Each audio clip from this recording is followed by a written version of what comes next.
Stability AI has always been my favorite outlier in generative AI. And by outlier, I mean an underdog that continued to deliver in ways that amaze both the open source community and the local AI enthusiast community. The biggest irony of Stability AI is most of their initial seed capital actually came from Midjourney, at the time arguably their biggest competitor. They took this and they turned it into a number of incredible open source models that delivered generative AI features that at the time people thought could only come from closed source companies like Midjourney and OpenAI. And what was also interesting is this trend of open sourcing these models and letting others try, modify, and just hack on top of them led to feature sets that I don't think we ever would have seen if everything just had stayed closed source. We saw incredibly fine-tuned forms of control. We saw outputs that you likely would not even be able to get from tools like DALL-E or Midjourney. And as things continued, Stability AI also took important positions when it came to censoring AI, understanding what a balance of safety and creativity was, and also influencing larger companies to follow their model, which although initially maybe not the most profitable, and created things that I just genuinely don't think we would have seen before. And this wasn't just with images. Initially it was just images, then it progressed to video.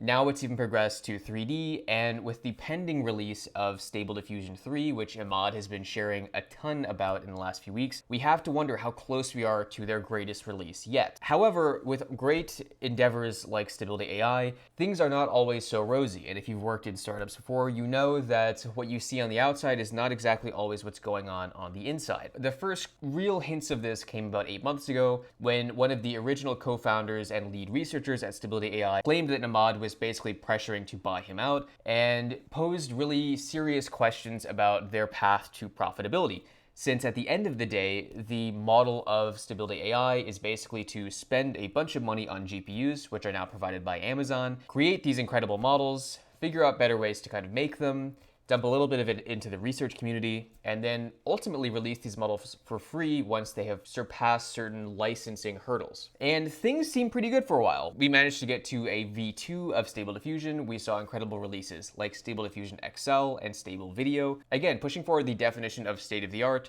with open AI models, specifically generative AI models. But this week, after a lot of incredible announcements from NVIDIA GTC, some interesting things came up. And one of those was on Wednesday, when it became public that a number of high-profile researchers and contributors on Stability AI's core team were actually leaving, which posed the question, are we still going to see Stable Diffusion 3? And late last night, Stability AI quietly announced that Emad is actually stepping aside as CEO at Stability AI, with rumors that he's actually going to look into distributing AI with some type of crypto coin, which I've actually deliberately not covered a lot of these crypto adjacent AI coins on this channel. So what does the future of Stability AI look like without Emad? Does he still have a role at the company? What is their real path to profitability or their plan to kind of stay in existence? And above all, what does this mean for open source AI going forward? Welcome to AI Flux. Let's get into it.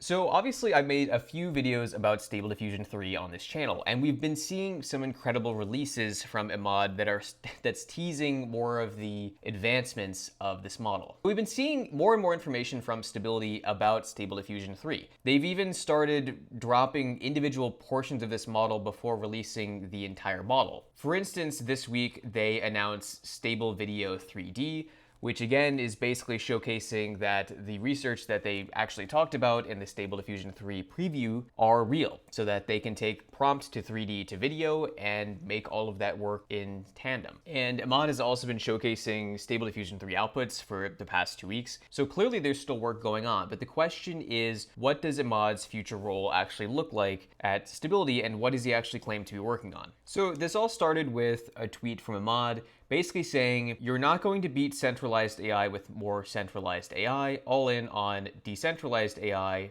lots more soon, linking to his announcement from Stability AI on their official blog, with this funny picture of Emad. Clearly, this wasn't a huge surprise. Emad has been pretty present in on the crypto side of things and has a history with a few other projects. For instance, he was on a panel with Vitalik last year around this time. And he's also added a few more details. So obviously he's gotten a lot of flack for departing like this, and there are a lot of people within Stability that have kind of voiced that they're not sure that he's actually running the company in the best way possible. And obviously this is a very fluid development, and what Stability AI does week to week changes drastically depending on what their current focus is and what they're planning to release. So the big ones to mention here are that Emad still is the majority shareholder of Stability AI, which means he basically controls the board, and he has a lot of sway, even though he's no longer CEO, as to what the company is doing. His argument is that the concentration of power in AI is bad for everyone, and he decided to step down and fix this at Stability and elsewhere. Now, some would ask if he's just stepping down to start another kind of competitor to Tau or BitTensor, which are other sort of incentivized models built on Ethereum and other crypto kind of backbones that work to distribute compute. And ironically, there are a lot of other projects that have pivoted this way after having no real purpose. Flux is a great example of a crypto project that had no purpose at all, that went from a garbage CPU kind of shitcoin to a AI compute platform that now for some reason has booths at NVIDIA GTC. Because these companies didn't really have a real purpose, they're just kind of shilling compute. And frankly, even companies like Vast AI are vastly superior in their reputation than companies like Flux. BitTensor is kind of interesting. I might make some videos about it because the incentivization for researchers is pretty cool, but let me know in the comments if you actually want to see that. So what does the release from Stable Diffusion actually look like? So the announcement is pretty succinct. They basically say that earlier today, Emad resigned from his role as CEO at Stability AI and from his position on the board of directors of the company to pursue decentralized AI. And the irony here is he still holds the majority of shares at Stability AI, so it doesn't even matter that he stepped down from the board in his CEO position. They say the board of directors has appointed Shan Wang, our chief operating officer, and Christian Lafort, our chief technology officer, as the interim co-CEOs of Stability AI, so a bit of a succession moment there. They say we are actively conducting a search for a permanent CEO to build upon Stability AI's foundation and lead the company into its next phase of growth.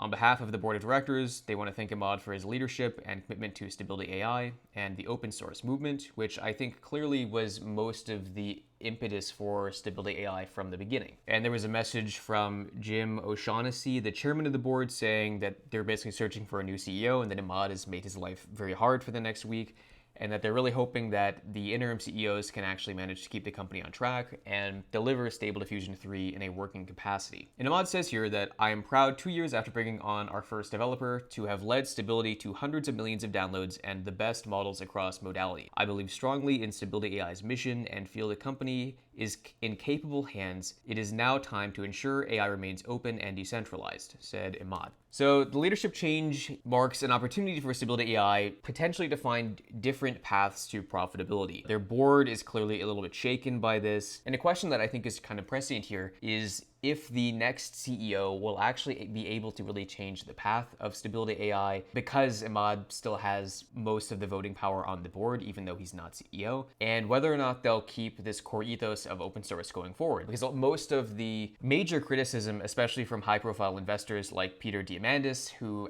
is one of the founders of the Ansari X Prize, is they're just questioning when Stability will make money. And frankly, it's easy to make fun and beat up Stability AI for this. But ironically, this is a recurring problem with AI startups, which is most of their spend on the balance sheet, basically a list of their expenses, is just GPU time or renting GPUs or buying GPUs. And there's a question of when you get something as a result of that, what do you do with it? And I dug into some of these Hacker News comments, some of which are really pretty decel, and I think I found some interesting things, and a lot of these things I think are pretty accurate. Clearly, one of the biggest points here is that 2024 is different than 2023. We're one more year into the future of a lot of this very quick AI development.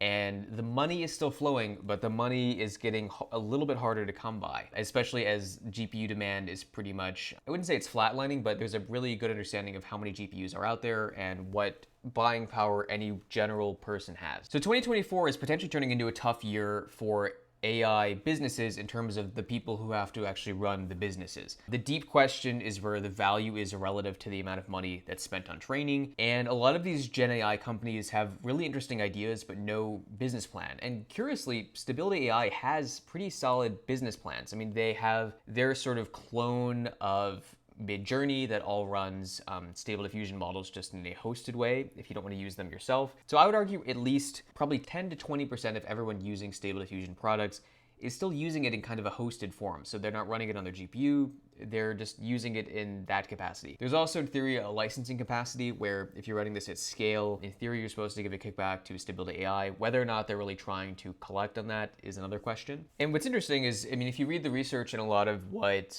Stability AI has been talking about, they've basically been saying that they've been increasing efficiency in terms of model spend to the quality of models they're getting out after all this spend. And there's also a question of the dilution of talent. So there are just more people who can do this now generally. And there are really serious questions as to whether or not this is going to work. So the biggest risk to Stability right off the bat is its loss of talent at a foundational research layer.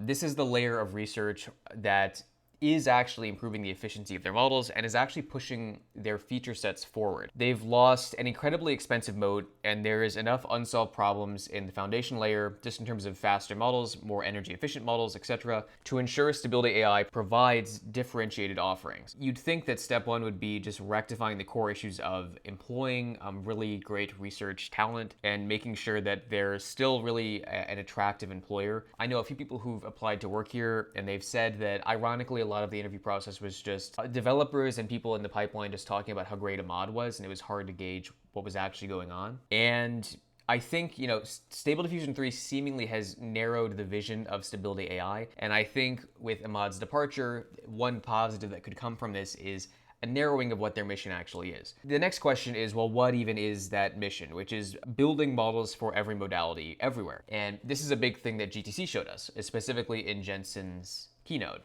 His big point was that the end game for a lot of this research is every modality to every modality in basically imperceptible quality. Whether that's image, video, text, etc., that's where a lot of this is going. Midjourney has already shown there's sufficient value to capture just in one modality, so they're just doing images really well. And Stable LM seems like it was kind of really pushed out with poor differentiation. There are also a lot of releases from Stability that are just kind of confusing. Like, why did Stability feel the need to do a text-to-speech release when Meta is clearly dominating this in the space, and most people who hear Stability AI just think of Gen AI in terms of video and images. The other big thing is at the API layer, there is now incredible competition. And we've known that Stability has had issues providing this API layer reliably. Obviously, they have plenty of infra, they have plenty of money coming in from Amazon, and they get great rates on GPUs, but they're still not free. And, the kind of money train of just providing a backend for all these deep UX wrappers has just kind of ended. It's either so saturated or there's so many nearly free products to do this that the idea you're making money doing that in this day and age is simply not the case when you compare it to kind of mid to early 2023. And the next question is whether or not it's actually profitable to release the entirety of a very advanced model you're working on if you know that most people running it will have pretty distinct and kind of on average the same limits in running. So in my opinion, most people running these models, even at the high end from Stability, probably have, at the highest end, like an NVIDIA A100, or they're renting it. And for the most case, people who actually have their own GPU on their system is probably like an RTX 4090 or an RTX A8000 on the highest end. So that basically means at most, they're probably looking at 24 gigs of memory in some capacity and probably a latest gen NVIDIA consumer GPU. And ironically, a lot of the models that have been released prior, especially some of the models that you're even seeing from Mistral that aren't quantized, simply can't run on these GPUs. Facebook has been pretty open about this with their models, and their approach is we'll let other people quantize and kind of knock these down a bit. And Stability's approach has been, we'll try to aim for a consumer market. And the question is the most value add for these models really only aimed at consumer GPUs? And another company that's running into this problem is George Hotz's TinyML. So curiously, TinyML was trying to do big things with consumer AMD GPUs, trying to stick it to NVIDIA, kind of saying, look, like we think consumer hardware is highly capable, it's just limited in certain ways, and that's why this crazy discourse with Lisa Su has ensued. But what I think is interesting here is there's a valid question of, if aiming for consumer GPU ability is actually profitable. And maybe you open source a smaller model that will actually work on that, and then you predominantly focus on models that are closed but provide better capability. Ironically, this is basically the exact model that Mistral AI has taken, which is once they're kind of no longer actively working on a model and they think it's a reasonable release, they'll release it. But obviously, we still haven't seen an open source release of Mistral Large. Now, there might be other reasons for that. This is just kind of my theory. But yeah, it's an interesting take. And I think with Emad's departure, we're going to have to see what that looks like. And in closing, there's a question of what really is decentralized AI. Ironically, that's kind of what Stability AI was doing before it became clear that the economics no longer worked in practice. Starting a new company will probably not really change that. And what's also interesting is Emad is an advisory board member to a decentralized GPU company already called Otoy. This is kind of interesting because you have to wonder if he's just kind of jumping in here to create another version of this, another version of Render. But what's curious is Otoy appears to be kind of a core piece of the Render network, which is a project that I've been following, but I honestly think that their take is pretty limited when it comes to just providing Octane render services at scale, especially when you can't even sign up to really contribute GPUs anymore. And there are questions if we can get to a moment where we have a system like SETI at home or Stanford Folding at home, which were some of the first successful distributed computing projects that were only for charity, basically. But we'll have to see what happens. BitTensor is the best shot we've gotten so far, and although it's incentivized researchers, it's still not as fast or competitive with larger GPU clusters that are actually just all connected together with fiber links. Even when you just have a cluster of, say, A100s or H100s, it still takes days or months to train these models. And ironically, spreading that out with a bunch of network inconsistencies and having to actually probably do duplicate work to make sure everything is good wouldn't necessarily improve efficiency by that much, but it'll still be really interesting to see what Emad is capable of. So in the end, the question is this Emad really doing something in good faith because he believes in decentralizing AI, or is he just trying to capitalize on the next crypto bull market? Let me know what you think in the comments below. I think this will be pretty interesting. Obviously, Emad isn't trying to exit the company in some wild way, and I think Emad is kind of a misunderstood character in a lot of ways. Clearly he's smart, clearly he has vision, and I think there may have just been a little bit too much misdirection and just barriers placed in his way at Stability AI for him to feel like his time there was still productive. And ironically, he still retains basically control of the entire company, so how this is a win for people who wanted him out, I don't really understand. But yeah, so as always, I hope you learned something with this video. If you like our content, please like, subscribe, and share, and we'll see you in the next one.